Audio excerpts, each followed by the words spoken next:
and what brings music to our ears. From speakers that fill arenas to tiny earphones, most of us take the science of sound reproduction for granted. In fact, the technology behind the speaker hasn't changed much in the last 100 years, until now. In 1925, two American inventors, Edward Kellogg and Chester Rice, invented a speaker all but identical to the technology we use today. At the University of Warwick, Dr. Duncan Billson is demonstrating just how basic the tech can be. And this is simply a coil that I wrap around my fingers, sellotaped to a sheet of plastic, which you take a magnet, apply the magnet to, and you get sound out of it. So that's a speaker? That's a speaker. With the coil attached by tiny wires to an amp, and with apologies to the Beach Boys, it's time for some good vibrations. Here it is. That's crazy. Grossly distorted, that if you apply a magnetic field, you get sound out of it. Speakers reproduce the vibrations in the air that a microphone picks up when a sound is originally recorded. But what is complex sound like music made up of? We need a way of seeing something we usually only hear. This is called the Chladni plate, and this is a device that we use to demonstrate what happens when we resonate an object at a specific single frequency. By adding sand, you can see how different frequencies make the plate resonate in different ways. That's a frequency right there. Yeah, that's one frequency.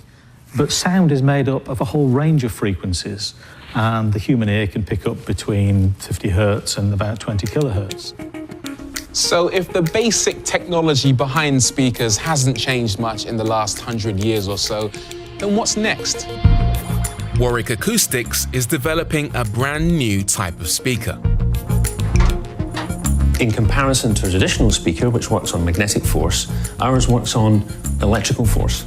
A membrane a quarter the width of a human hair is sandwiched between two metal plates. When an audio signal is sent to those plates, it causes the membrane to vibrate, producing sound. Because we're moving something that's very lightweight, it moves much faster than a traditional speaker, so you get a much wider range of frequencies and the sound sounds very much more detailed.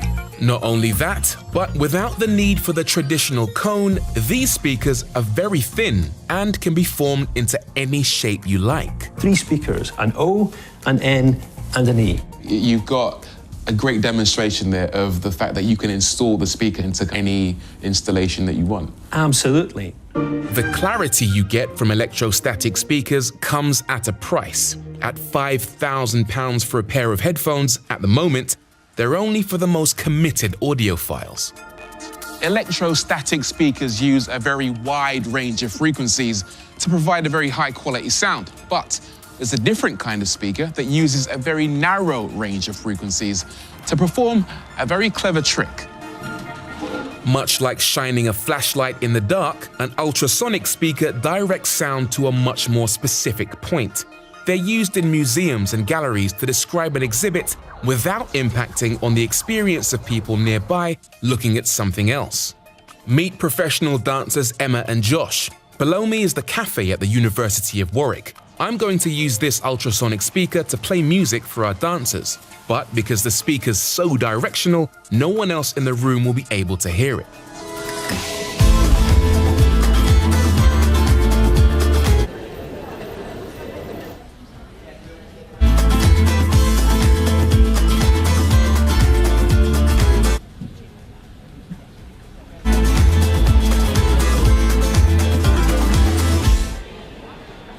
While traditional speaker technology might not have changed much in 100 years, advances in the science of sound reproduction are slowly but surely changing the way we experience the world around us.